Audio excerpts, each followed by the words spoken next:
Strange tales, yet mirrors of human life. Hey everyone! Welcome to Encountering Chinese, Strange Tales from Liao Zhai. Today, I'm going to bring you a story called The Coin Diviner.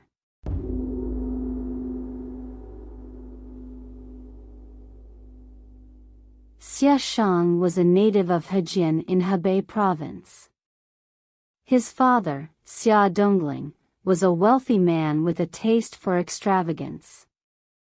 Whenever he ate steamed buns, he would tear off the knotted dough at the top and eat only the stuffed portion. He carelessly tossed these discarded pieces everywhere, leaving them scattered on the ground. Because of his large, heavy build and this peculiar habit, people mockingly called him Grand Marshal Doudrop. But as he grew older, his family fortune dwindled, and he found himself struggling to get enough to eat. His arms became as thin as sticks wrapped in skin, and his once plump flesh sagged loosely. When he went about shirtless, he looked like a beggar carrying a cloth sack, and people began calling him Sack Monk. On his deathbed, Xia Dongling said to his son, Xia Shang, "I've wasted too much in my life and offended the heavens. That's why I'm suffering in my old age. You must cherish the blessings you receive and do good deeds to make up for my mistakes." Xia Shang took his father's words to heart. He lived with sincerity and humility, never harboring ill intentions. Even in the grueling labor of farming, he never slacked off. The villagers admired and respected him for his hard-working and honest nature. One wealthy man in the village saw Xia Shang's poverty and lent him some money to start a business. But Xia Shang had no talent for business. Despite working from dawn to dusk, he ended up losing all his capital. Feeling ashamed and unable to repay his debt, he offered to work as a servant in the wealthy man's household. The wealthy man, however, had never intended to ask for the money back. But Xia Shang was even more troubled by this kindness. Eventually, he made up his mind to sell his family's farmland, using the proceeds to repay his debt. When the wealthy man found out, he felt sorry for Xia Shang. He immediately repurchased the land and forced it back into Xia Shang's hands. Then, he lent him an even larger sum of money and encouraged him to try again in business. Xia Shang refused, saying, "I haven't even repaid the 10 or so taels of silver you lent me before. If I take on even more debt, I won't be able to repay you, even if I come back as an ox or a horse in my next life." The wealthy man, trusting in Xia Shang's character, introduced him to a reliable merchant who could guide him in the trade. A few months later, the merchant returned and told the wealthy man that their business venture had barely broken even. However, instead of asking for interest, the wealthy man let Xia Shang keep the capital and encouraged him to continue trading. More than a year passed, and Xia Shang finally made a significant profit, accumulating an entire cart full of goods and money. But on his journey home, he encountered a fierce storm on the river. His boat was nearly capsized, and he lost half of his cargo. When he finally returned home, he counted his remaining assets and realized that he had just enough to repay the wealthy man's original loan. Turning to the merchant who had done business with him, Xia Shang sighed.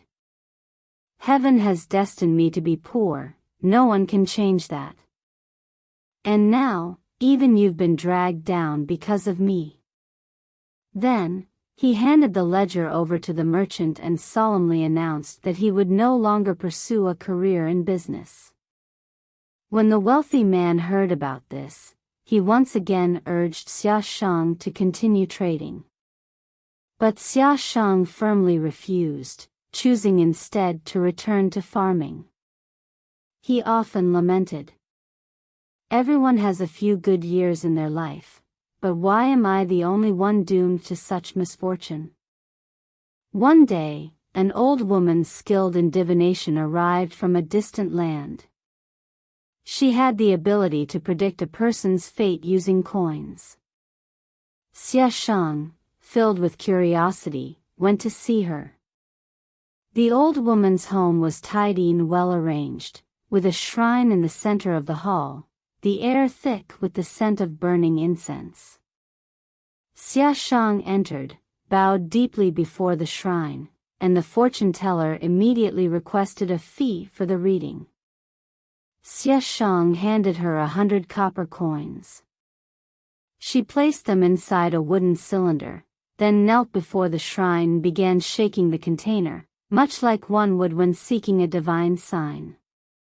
After a while, she rose to her feet, poured the coins into her hand, and carefully arranged them on the table.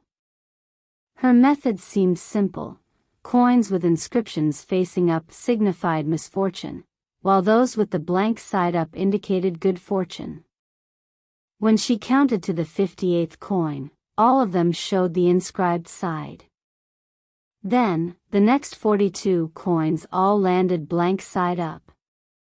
The old woman looked at Xia Shang and asked, "How old are you this year?" "I'm 28, he replied. She shook her head. "It's still too early. Your fate is tied to that of your ancestors. It isn't truly your own luck yet. When you reach 58, your real destiny will begin, and you won't have to struggle like this anymore." Xia Shang asked, "Why is my fate connected to my ancestors?" The old woman explained, "If your forebears performed good deeds but died before fully enjoying their blessings, their fortune is passed down to their descendants. Conversely, if they committed wrongdoing and died before suffering all the consequences, their descendants must bear the burden." Xia Shang thought for a moment and sighed. "But in 30 years, I'll already be old. Even if my luck changes, how much longer will I have to enjoy it?" The old woman chuckled. "Before you turn 58, you will have 5 years of slightly better fortune, enough to make some small earnings, just enough to keep you from starving. But when you reach 58, great wealth will come to you effortlessly, without you even having to work for it. You have done no wrong in this life, and the fortune you'll receive will be more than you could possibly spend in a single lifetime." After Xia Shang bid farewell to the fortune teller and returned home, he remained skeptical about her words. However, he decided to accept his poverty and never dared to hope for wealth that wasn't meant for him. When he turned 53, he decided to test whether the fortune teller's prediction was accurate. That spring, he fell ill with malaria and couldn't work in the fields. By the time he recovered, a severe drought struck, causing most of the crops to wither. It wasn't until autumn that a little rain finally fell, but since he had no other seeds left, he planted his entire field with millet. Then, another drought came. Buckwheat, beans, and other crops all dried up, yet the millet managed to survive. Later, the rains returned, and the millet grew exceptionally well, yielding twice as much as in previous years.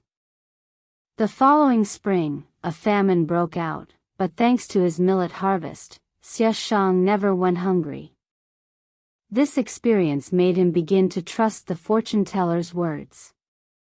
He borrowed some money from the wealthy man and started a small business, making modest profits. Some people advised him to invest in larger ventures, but he firmly refused. When Xia Shang was 57, he was repairing the wall of his courtyard when he accidentally dug up an old iron pot buried in the ground. Upon opening it, a thick white mist burst out, startling him so much that he didn't dare reach inside. After a while, the mist dissipated, revealing a pot full of gleaming silver ingots. He and his wife weighed the silver, finding it totaled exactly 1,325 taels.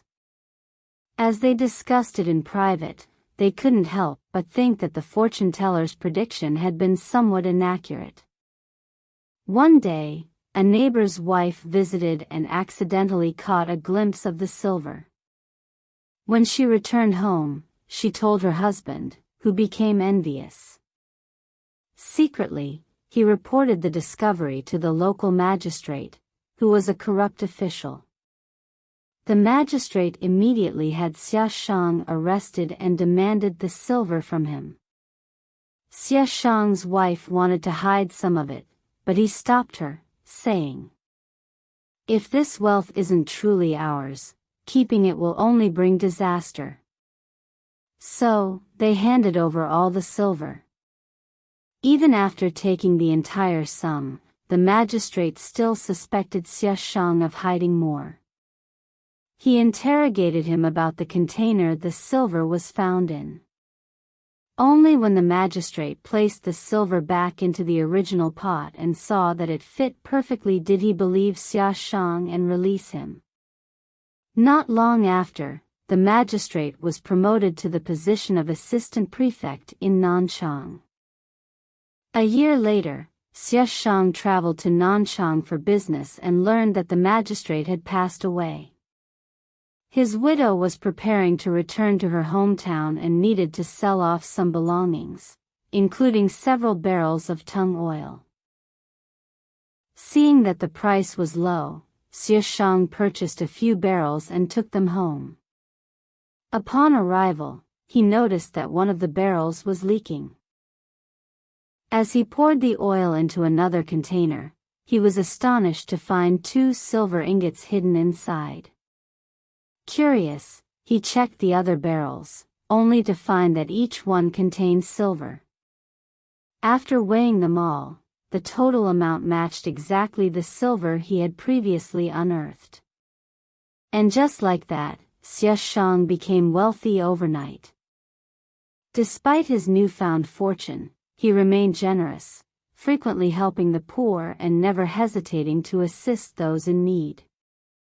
His wife often urged him to save some of the wealth for their descendants, to which Xia Shang would simply smile and say, "That's exactly what I'm doing." The neighbor who had once reported Xia Shang to the magistrate eventually fell into poverty himself and became a beggar. One day, he came to seek Xia Shang's help, but guilt weighed so heavily on him that he couldn't bring himself to speak.